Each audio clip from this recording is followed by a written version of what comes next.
እና ከየትኛው ዲፓርትመንት ነው የመጣሽው? ኤልሳቤት ከንኬሳ እባላለሁ ከሲስ። እሺ ዛሬ ጨዋታ ሲኤስሲ ከፓወር ኤንድ ኮንትሮል ኢንጂነሪንግ ጋር ጨዋታ አለ። ማን ያሸንፋል ብለሽ ነው የምታስቢ? ኦብቪየስሊ ሲኤስሲ ነው የሚያሸንፈው እኮ ግልጽ ነው። እሺ እንደሚታወቀው ፓወር ኤንድ ኮንትሮል ኢንጂነሪንግ ቀላል ግሩፕ አይደለም። በጣም ይጫወታሉ። አሪፍ ተጫዋቾችም አሉ። እነሱን ማሸነፍ ይችላሉ ብለሽ ታምናለሽ? አይ ምንም ቢሆን የኛን አክሉም ያው ሁላቸውም ተጫዋቾቻችን ገብተዋል አሁን እግዚአብሔር ይመስገን። ስለዚህ ጨዋታችን ተመልሰናል፣ ወደ አቋማችን ተመልሰናል እና ከየትኛውም ዲፓርትመንት የሚበልጥ አቋም አለ። ስለዚህ እናሸንፋለን። ሲኤስሲ ያሸንፋል ነው የምትይ? እሺ ባለፈው ስህተት ተፈጥሮ ነበረ። ብዙ ተጫዋቾች ከሲኤስሲ ተቀጥቶ ነበረ። ያው እንደሚታወቀው የተማሪ ህብረት ነው እንደዛ ያደረገው፣ ግን ባለመግባባት የተፈጠረ ነገር ነው እንጂ የትኛቸውም ተጫዋቾቻችን ጋር ጥፋት ኖሮ አይደለም። ስለዚህ ባለመግባባት ነው እንጂ ጥፋተኞች አይደሉም። ሰረት መቃን ከኝ ጀዳምታ ገሬ ከሚዳት ገሬ ከሚፍታባታ ገሬ ከሚት መቃን ኮዋቅ ነገርኝ ጀደማ በረታ ኤሌክትሪካል ፓወር ኤንድ ኮንትሮል ኢንጂነሪንግ ወጋ ሸነፋት። እሺ ኤጋ ከቤከሙ ወራ በረቶን ኢብፈምቶ ተበረኩ መላማ ዲግደሚ ለማ ተበኩባ ሚለቀቡ ጀቻዳ akkasumas immoo garee isin keessa jirtan power and control engineering fi computer science and engineering ti.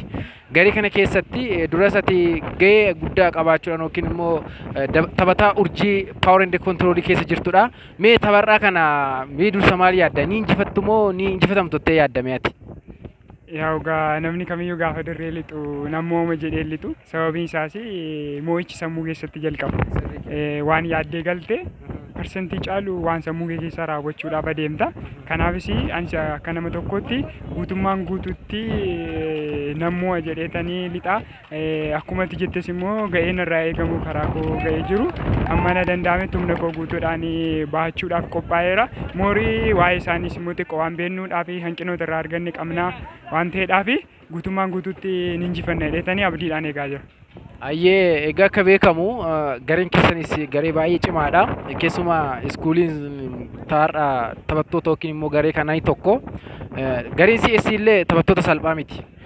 Maybe akkuma ati dubbatte kana tapha darban irratti rakkoo karaa tokko qabaachuu ni danda'u. Garuu har'a rakkoo sana cufanii taphatti deebi'uu ni danda'u. Yoo tapha sirreessanii rakkoo isaa duraan darbe sana sirreessanii dhufanii tarii chaalenjiin hamaa sin mudachuu danda'a jechuudha. Mee kanaafuu warra CSC mee akkamitti ilaalta taphattoota CSC kana? Yaa'ugaa waanidha. Namni kamiyyuu kilabiin kamiyyuuti hanqina hin dhabu. Moorigaa kaarentiin immoo tiga sibiila iyyuuti hamma kaarentiin duratti gadhiisnu malee sibiila kamiyyuu baqsuudhaan danda'a.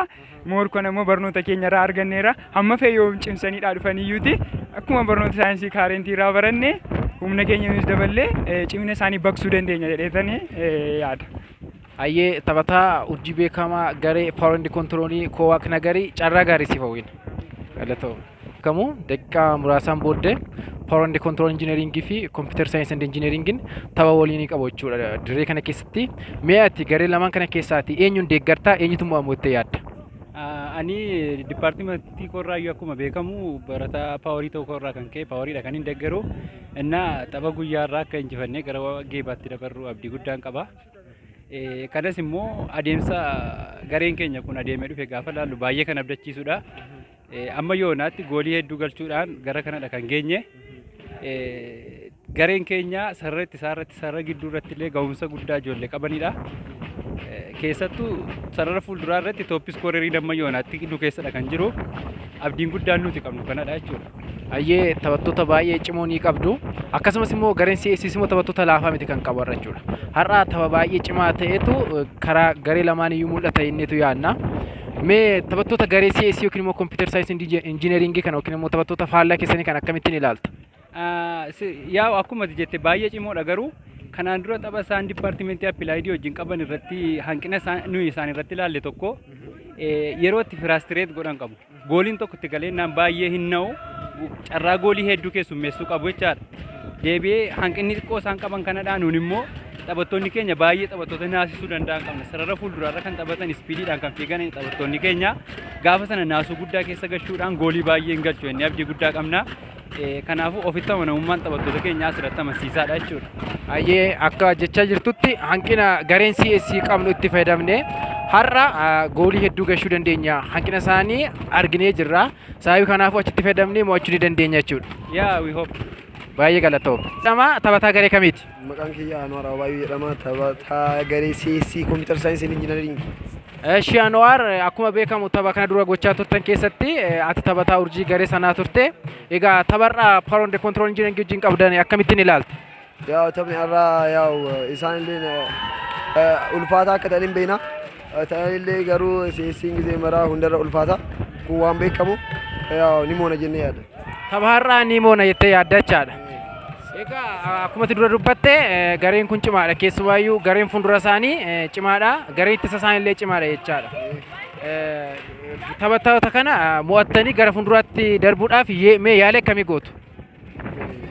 Akka duraan sitti mee taphattoonni isaanii cimaa ta'an illee yaa taphattoonni keenya immoo moor cimaa waan ta'aniif waan kun waan baay'ee nu dhibuun seenu gara fuulduratti pirasii gochuudhaan immoo hin jennee yaadna hin akkas. Eshi akkuma amma garee isaanii jalqaba afgaaffii gaafanne keessatti CSC rakkoo adda addaa ni qaba jedhanii rakkoo sanatti fayyadamnee isaan mo'uu ni dandeenya jechuudhaan taphattoonni paaworiin yaada nuuf kennan turaniiru. Duras immoo rakkoon adda addaa irratti mul'achaa ture.